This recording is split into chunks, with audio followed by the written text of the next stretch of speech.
everybody. So, this week on Nostalgic Friday, I'm going to be talking about something classic. That we tend to watch around Christmas time. And what is that, you may ask? Well, how many of us, are familiar with the company Rankin Bass?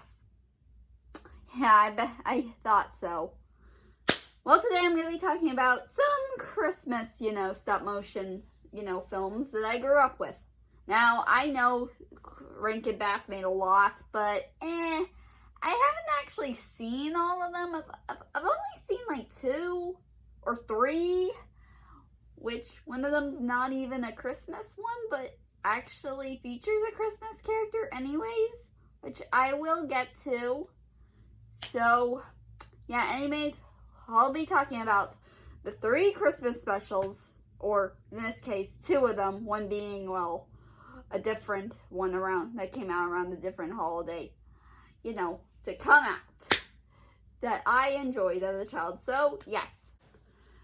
So, the first one is Rudolph the Red-Nosed Reindeer. Now, fun fact, one year around Christmas time, my grandmother actually got me the film on DVD. And I have to say, it wasn't bad. And, to this day, it's still a good movie, even if it's dated and all that. And why do I say that? Well, apparently, a few years ago, my stepfather ruined it for me when he, of course, had to just point out the gosh darn racism and sexism from Santa Claus in the gosh darn film. Seriously. If you have a step-parent who's like that, tell them to shut their mouth and just enjoy it like how it is, unless they had, not that great of a childhood.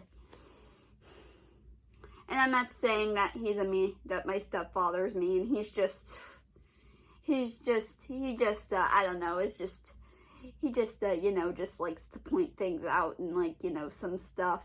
In fact, once he turned on an episode of The Jetsons on I guess he found on Amazon Prime, and he actually pointed out all the sexism in one episode that we were watching, and of course by the end of it he actually asked me to look at the background to see if there was anything missing, and at first I was thinking, no, everything seems good to me, and then he said, there's no black people in the background. Oh my God, you're right. Seriously. I mean, really. Although there is one thing I did learn from him when watching this film. Did you know that originally, in the original airing, they didn't actually come back for the Misfit toys? Literally. And that got so much negative feedback that, of course, Rankin Bass had to change the script, add in that little scene, and pretty much to this day, this whole thing that we've been seeing is the actual thing that has been airing for many years. So yes. Now the second Christmas one I want to talk about, which from what I heard isn't really as popular as Rudolph, but hey, what do you expect? The next one is Santa Claus is Coming to Town. So yeah, I do remember watching this one as a kid. I mean, I remember sitting down, watching this with my family and all. It was pretty sweet, I must say.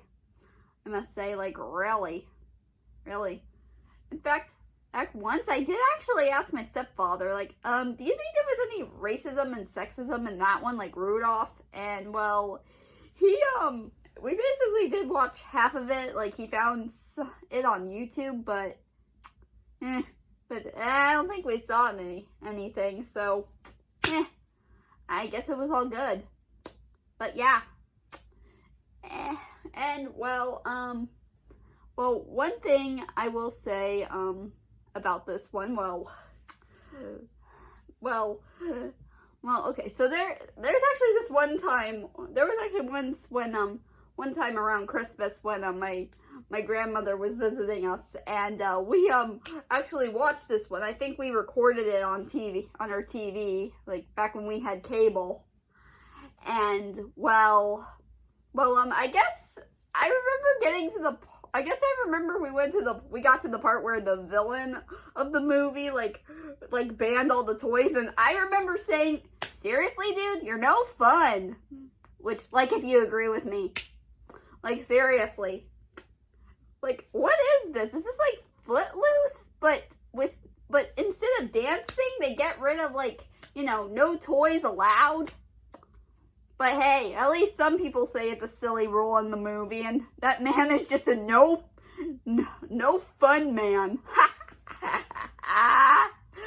Yeah, right.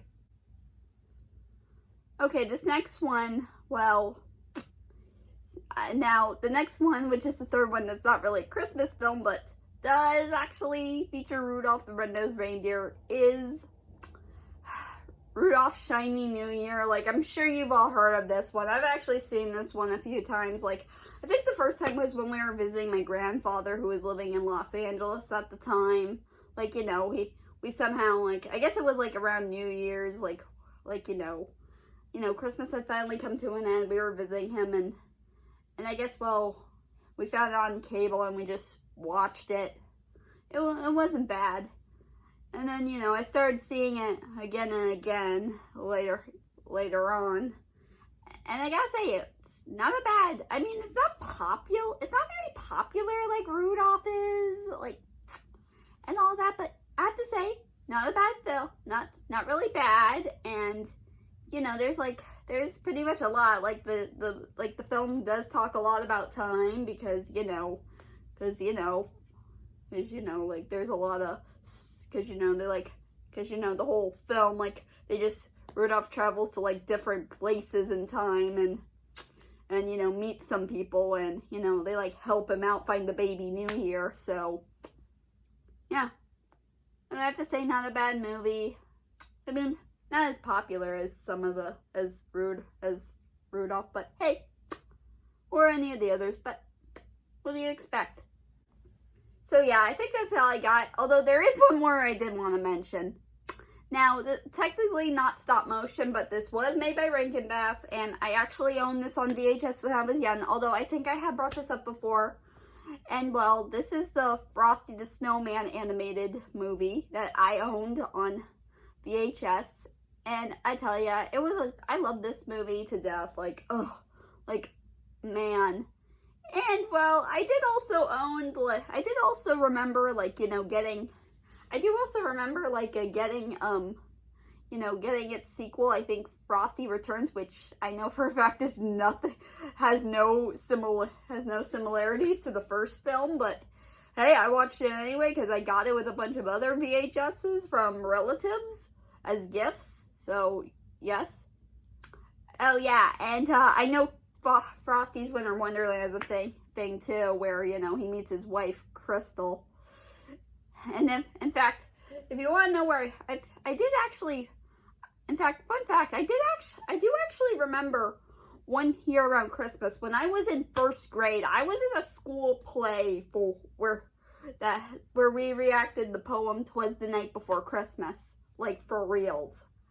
And, well, pretty much the night when we were supposed to perform, we were in our classroom, like, you know, getting ready as usual, and since we didn't have to be on stage until later, we just, you know, sat in our classroom, and our teacher actually turned on Frosty's Winter Wonderland to, you know, keep us busy and whatnot.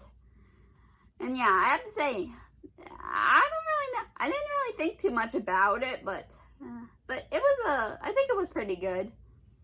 And I did discover it again years later and in reviews and all that. So, yeah. Well, everybody, that's all I gotta say for this. So anyways, see you guys next time. Take care.